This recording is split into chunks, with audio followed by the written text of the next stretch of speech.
తాత నమస్తే. నమస్తే. ఏం పేరే? ఆగయ్య. ఎవరు మీది? ఈ ఊరు వేసాలపల్లి. వేసాలపల్లి భూపాలపల్లి నియోజకవర్గేనా? భూపాలపల్లి నియోజకవర్గమే. ఎవరు మీ ఎమ్మెల్యే? ఎవరు? మా ఎమ్మెల్యే పెరుగు రాదు. సత్తనా? Okay okay. ఎట్లా ఉంది పాలన భూపాలపల్లి నియోజకవర్గంలో? ఏం పాలన ఉన్నాయి, పోతానాయి. ఆయన తప్పించి పోతానాయి. రైతు బంధు పోతాంది. భూమి ఉన్నదా మీకు? వ్యవసాయ భూమి ఉన్నదా? ఉన్నది. ఎన్ని ఎకరాలు ఉన్నది? 2 ఎకరాలు ఉన్నది. Okay okay.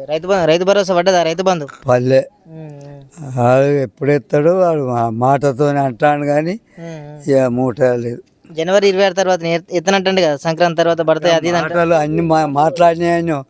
2 లక్షల రుణమాపనే, అది సున్నా, అది ఇస్తానా, ఆ తాపికి ఇస్తా అన్నాడు. కథ. ఎన్ని సంవత్సరాలు ఉంటావు నువ్వు? నేను 60 సంవత్సరాలు ఉంటా. వస్తుందా పెన్షన్? వస్తుందా? రాగా 2000 4,000 ఇస్తానన్నారు అప్పుడు. అదే 4,000 ఇస్తా అన్నాడు. లేవు. కేసీఆర్ ఇచ్చినాయే ఇస్తాడు. అప్పుడు కేసీఆర్ ఉన్నప్పుడు బాగుండే, ఇప్పుడు రేవంత్ రెడ్డి వచ్చినప్పుడు బాగుండే. కేసీఆర్ వచ్చినప్పుడే మంచిగా ఉండే, ఏ లొల్లిలో కారం లేకుండా. ఈ రిమాండ్ చేసుడు, కోర్టు ఎక్కుడు, ఇది చేసుడు. ఇప్పుడు ఆయనను కూడా రిమాండ్లో పెట్టే. ఇప్పుడు మరి భూపాలపల్లిలో మరి సత్తన్న కూడా తిరుగుతూ ఉన్నాడు కదా, అప్పుడప్పుడు మీ ఊళ్ళోకి వస్తాడా? ఏమత్తాడు మన్ను ఎలక్షన్లు అయినప్పుడు వచ్చినప్పుడే. ఇప్పటి వరకు రాలేదా? మీ ఊళ్ళో రోడ్లు అవి పరిస్థితి ఎట్లా ఉన్నది? ఈ రోడ్లు అంటే కట్టిన ఆయన కేసీఆర్ ఉన్నప్పుడే అయినాయి.